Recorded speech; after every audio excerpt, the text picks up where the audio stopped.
Facebook. It was coming to me about being alone. A lot of leaders, when you get to a certain level, you think that you have to be alone because nobody understands where you are. It's hard to trust people. Those are all tricks of the enemy. There are rankings to demonic forces and demonic influences. With that being said, rankings mean that they're an army, and we have to begin to be an army as well. The enemy has deceived us by trying to get us to judge each other, trying to get us to mistrust each other, so that we get to a point where we get alone, and then we're rendered powerless in this thing. We got Jesus. That's our favorite thing. All we need is God. That's the famous thing.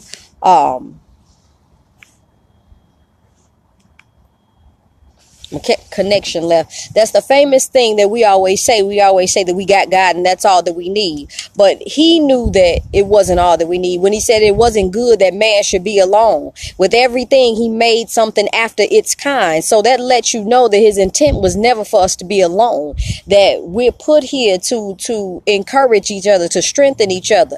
The enemy is coming up with attacks. And what do you do when there's an attack? You counter attack. So if he's attacking us, we need to pray harder.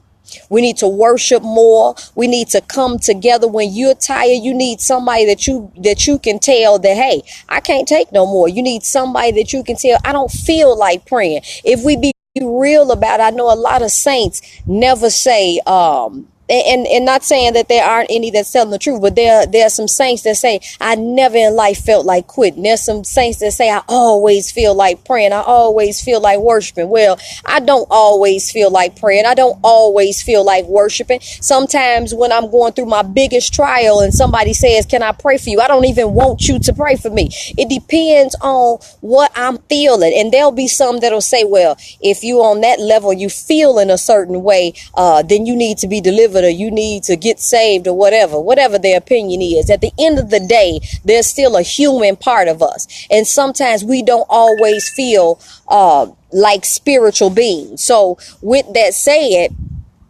you need somebody that can labor in this thing with you. You need somebody that can, when I'm going through, I need to tell you what it is, and I need you to pray with me. I need you to pray for me. And then if we can't get it done, we need to call somebody else to add on that can worship. Where are the worshipers? Who can sing? Who can dance? Who can pray? Whatever you bring to the table, however God has anointed you, when you couple it in with what I got, then we counterattacking instead of just the enemy steady laying us out every day.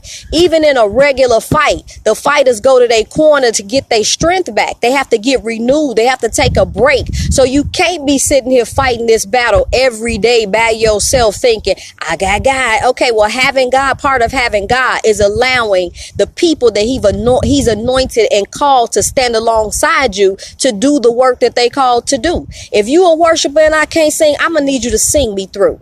If you are a prayer warrior and an intercessor, I need you to pray too. If I'm an intercessor as well, some people will be, well, I could do this myself. You probably can do it yourself, but there are times when we just don't feel like it. The human body has to be renewed. You have to regroup, and you're foolish to think that you are here and you can handle this thing by yourself. The word says one can chase 1,000, two can chase 10,000. All of these Bible scriptures that you quote, misquote the revelation, all of this other stuff, but you use it for the sake of administering a definition to your situation. So you're always saying one can chase 1,000, two can chase 10,000. Then you stand there by yourself saying that, well, at least if I got 1,000, I got this covered. That's the trick of the enemy, because at the time that you saying that I can chase this 1,000, the enemy's sending 10,000 at your head. So we have to start reconnecting and rebuilding relationships. Relationships are very important. Am I saying go connect with any and everybody? No. Before your storm hits, you should already be trying to develop relationships that are like-minded, that are like-spirited, that have the heart that you have, that can carry you in the spirit, that have the strength that you seen them worship, you seen them pray, you seen their love for God. You can sense their purity, their I want to say their authenticity. You can sense that within them. So when you start establishing those relationships, it's not a thing for you to pick up when you're going through. Pride has no room in leadership. Pride has no room in this walk. Unforgiveness has no room in this walk. You can't do anything being unforgiving. You can't do anything say, I don't deal with them no more.